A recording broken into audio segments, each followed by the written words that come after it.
What does a bat, an axolotl, a gecko, and a pangolin have in common?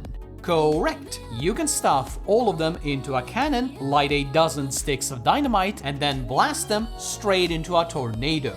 They also happen to be the main characters in Windblown, a roguelite that's so fast-paced your fingers are at risk of falling off, and one with so many unique items it actually lets you ban dozens of them just so you can see them all. Combine that with a batshit crazy world, and you got yourself a game with some serious Dead Cells vibes, which isn't too surprising since it does come from the same team. And in true Dead Cells fashion, Windblown wastes no time before throwing you a pair of laser hands and sending you to crash a New Year's party run by pirates. That is rats, who are also pirates. But you don't have to laser a bunch of animals if that's not your thing. You can also stab them with pointy sticks, crush them with gigantic swords, set them on fire, cover them in gloop, or, if you're feeling really spicy, even just eat them. And that's the fun thing about Windblown. There's a lot of different ways you can play, and all of them seem to work quite well. Either that, or I'm an absolute god at the game. Which, yeah, no, they are definitely balanced. Even if some do require a bit of an investment before they let you go full Sonic the Hedgehog. Ranged weapons are much safer as you can fight robots made specifically to fist people without entering their fist in range, while melee builds compensate for their flattened faces by being better suited to using alter attacks. These are finishers you can fire off after completing a combo, and besides being flashy enough to make you feel like Dante and Devil May Cry, they also make you invincible for a short duration. So if you're up close and personal, you can use this to strategically face tank every big hit the enemy throw at you, but without actually taking any damage. The timing is a bit tight, but once you get into the groove, it is one hell of a power trip. A likely to be short-lived one though, because Windblown likes to remind you who's really in charge. Even the very first difficulty will brutalize you if you don't give the enemies the respect they deserve, even if they are obese hamsters using a plate as a shield. But to its credit, Windblown is not unfair. Every single attack is avoidable, even the really nasty ones where the enemies puke lava all across the arena. And Windblown shines when all of these elements stack together to create fights that are partially a graceful dance of dodging and parrying, and partially panicked flailing as you desperately try to prevent yourself from fumbling a run at the very last minute. And then you enter a boss arena and things get even trickier. The bosses are just as fair as the rest of the enemies, but they are far more relentless and will rarely give you a moment to breathe. As I've learned through experience, it is very easy to get launched into the sky Team Rocket style by fumbling your dodges. But at the same time, doing everything perfectly will let you eat them up like they're the first slice of cake you've seen in years. And you know what? I really respect that. Not the gluttony, but rather the rules being equal for everyone. However, role-playing Neo from the Matrix and ducking and weaving through each battle really is exhilarating. But it is also exhausting, both physically and mentally.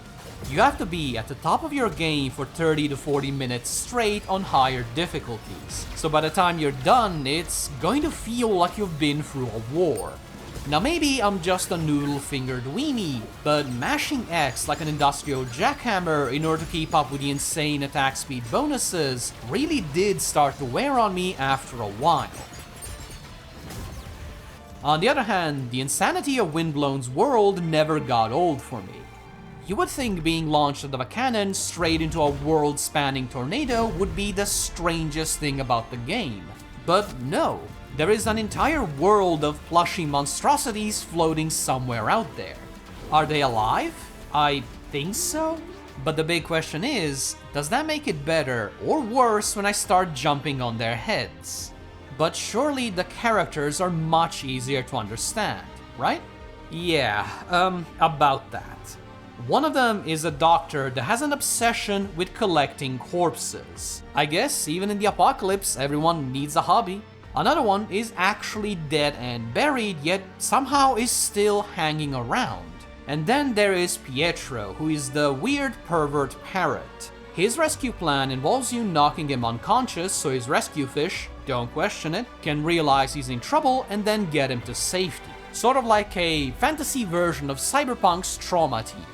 Okay, so it's a bit cartoony, but what's the problem? Well, later on you rescue a kid character. And you need to smack her over the head as well? Of course not. You just use your rescue fish that you apparently had stuffed down your pants, and off she goes. Which means that there was never any reason to knock out Pietro. You could have just rescued him. All of that was just for his sick pleasure. Besides kink-shaming birds, Windblown also lets you explore unique and honestly very pretty worlds that thankfully ditch the standard grass world into desert world, into ice world, into desert world template. Instead, you can visit a factory where they produce exclusively sad robots, the overgrown ruins of something that looks like a glitchy copy of your own base, and even the Mushroom Kingdom, although one that hasn't had a plumber visit in quite a few years. What I really like is that each zone is absolutely packed with secrets. Some of them are so deviously well hidden, there will be secrets hidden within other secrets, hidden within other secrets. And you even get some pretty good rewards for hunting them down, so my gremlin-like obsession with exploration was well rewarded. Still, I would love to see a bit more map variety in future updates. Because after splattering myself against every rock in search of secrets, I've reached the point where I can instantly recognize which pre-made blocks each zone is made up from. But since Windblown is still in early access, this is likely to be one of those problems that will fade away in due time. What I hope doesn't change even one bit is the music, because it is just as strange as everything else. It is a bizarre blend of chill and ethereal ambience, somewhat pop-ish undertones, and even a surprising amount of vocals.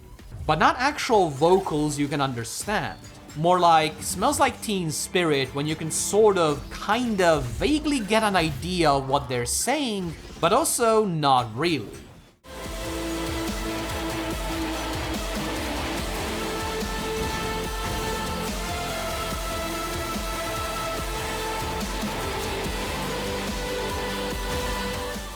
Either way, it fits perfectly with Windblown's world, and it is a great soundscape to wrestle tentacles to at 2 in the morning.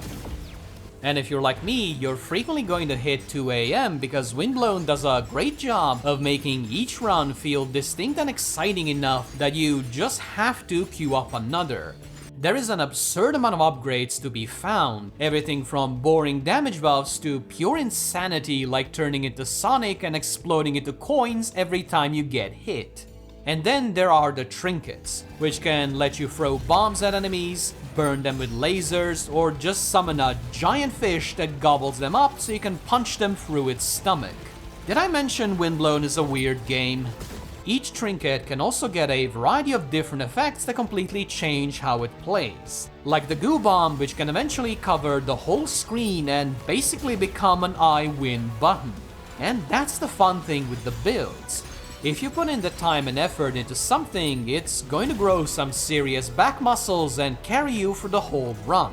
As long as you can keep yourself alive long enough for it to do its work anyway. But you don't start with a mountain of random junk just thrown at you. Instead, you can unlock new stuff with resources you get by showboating against elite enemies. And if you're the kind of player who likes a focused, min-maxed build, you can even ban items you don't like to make your favorites show up more often. Personally, I am Team Chaos. Screw trying to make the perfect build. I am here to claw my way to victory over a mountain of mismatched garbage like the loot-obsessed goblin that I proudly am. But if you're not into climbing uphill backwards, through the snow, while fire rains upon you like our parents used to do, don't worry, as Windblown has your back. You can unlock powerful and permanent upgrades using gears found throughout the levels. These will give you extra healing potions, access to secrets, ways to recycle gear, and, most importantly, bonus challenges to tackle for even more loot. They might look expensive at first, but trust me on this. Just keep playing and you'll be Mr. Moneybags soon enough. Or, well, I guess Mr. Gearbags. Either way, it means you can very quickly jump into the higher difficulties without having to repeatedly bully the weakest bosses before you finally earn the right to have fun. Which does bring me to my one final quibble. The higher difficulties scale enemy health just a bit too much. They're not unbeatable, even for the skillfully challenged like me, but sometimes it really feels like you're trying to carve through 30 tons of steel with just a handful of shurikens. That said, again, Windblown is still in early access, so the numbers will probably change with time. But even if they don't, you can always grab a couple of friends and tackle the metal carving together. It's like Grandma always used to say, being fisted by fistbots is a lot better in good company. So after an entire year of updates, is Windblown now worth jumping into? I would say that's an easy yes, especially if you enjoy challenging, fast-paced roguelites. The few problems it has are fairly easy to ignore when the core experience, that is, beating the snot out of weird-ass rat pirates, is this much fun. But is it better than Dead Cells? And the answer is not yet. Dead Cells took years of polish and DLCs to reach its peak, while Windblown is still at the very start of its journey. But give it time, and maybe a little bit of luck, and the student might just surpass the master. Thank you for watching. If you enjoyed this, I'd appreciate you liking the video and subscribing, and I do hope to see you again soon. Bye bye!